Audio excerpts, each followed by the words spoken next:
Ayan. Alright. Good morning mga kabakyard. Panibagong day na naman po at ngayong araw ay brownout po dito sa amin mga kabakyard. Ayan, as usual. Kami po kasi yung brownout capital of the Philippines.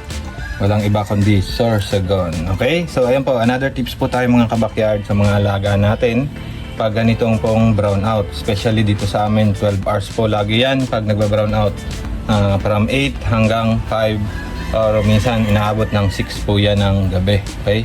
10 to 11 po or 10 to 12 hours po dito sa amin. So ayan, ayan, ito po yung gamit ko mga kabakyard. Ayan. Okay? So share ko lang to sa inyo sa mga wala pong idea. Ito po ay portable na aerator, USB type po ito. Ayan. So bale, marami akong ganito, meron pa dun sa kabila. Ito po ay mumurahin lang sa Shopee. Nasa 120 lang yata to yung bili ko nito. Ayan, sa bawat isa po nito mga kabakyard may dalawa na siyang butas. Ayan.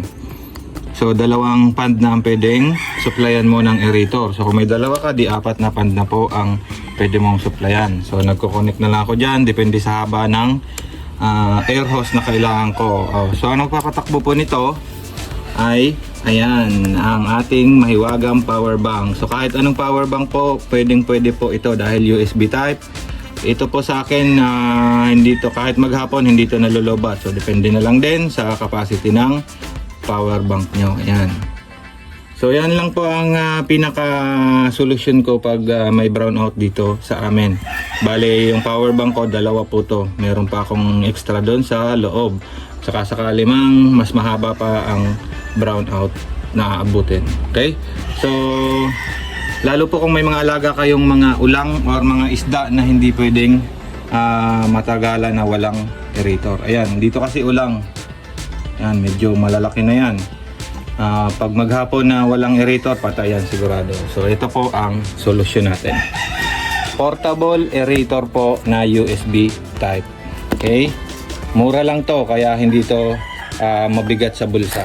Yan. Plus, syempre power bank. Halos lahat naman yata ng bahay sa atin ay may mga power bank na. Lalo pag may cellphone ka.